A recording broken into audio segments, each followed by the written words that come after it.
Well, hello and welcome all you viewers today. What I have for you today is a reading, a pre-publicity reading of a draft of my memoir, Life, Death and Resurrection, A Transgender Journey. This especially goes out to my friends and colleagues who have graduated from Andover Newton Theological School. They may remember the scene fairly well if they were there in 2003 at the beginning of the year when I was the Vice President of Student Association.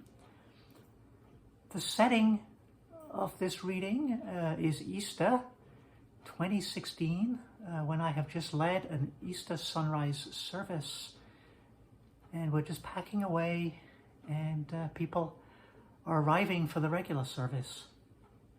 Chapter 3. Melinda. This Easter day was not yet over, and having achieved once again what I had thought beyond me, God be praised, I want this high moment to last forever. Time also to clear up before our regular worshippers arrive in a couple of hours, but first breakfast. I'm famished. More coffee, and there's orange juice or tea or water if you'd prefer. Bagels and cream cheese, donut holes and cake. The kids are loving it. My boys with their donut holes sitting on the step again. Hey Daddy, it's Josephine, my 7-year-old daughter, independent, knows what she wants, so much like her mom already. Can you put the hot water in? I've got raspberry tea. Please, I insist. Can you? She stares up. I look at her and she relents. Please. Taking her cup, I put in the hot water and a little cold afterwards. Even as I'm handing the cup back to her, someone from the congregation is at my elbow. Great sermon, Alan, he says. I like when you make the Bible real. I can relate. Thank you.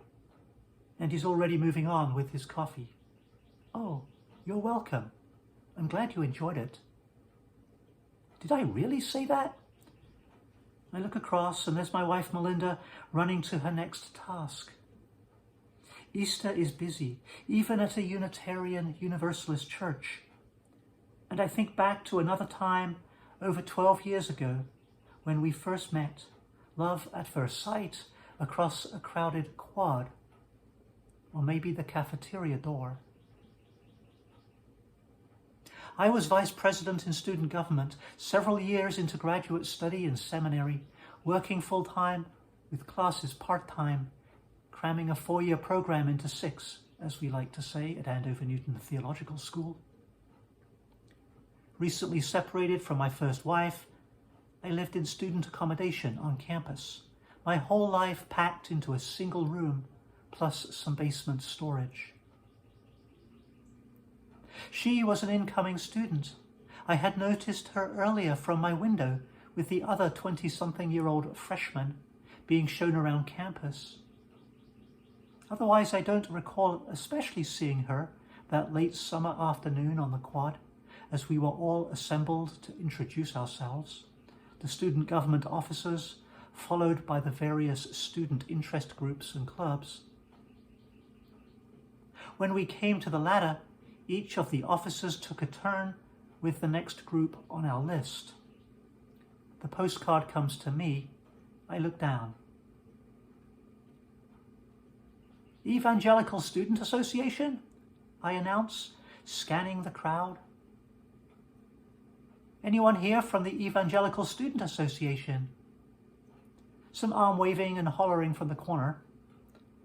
There they are, the leaders of our Evangelical Student Association. If you're into that, go talk with them, I point out, and continue, who likes evangelism?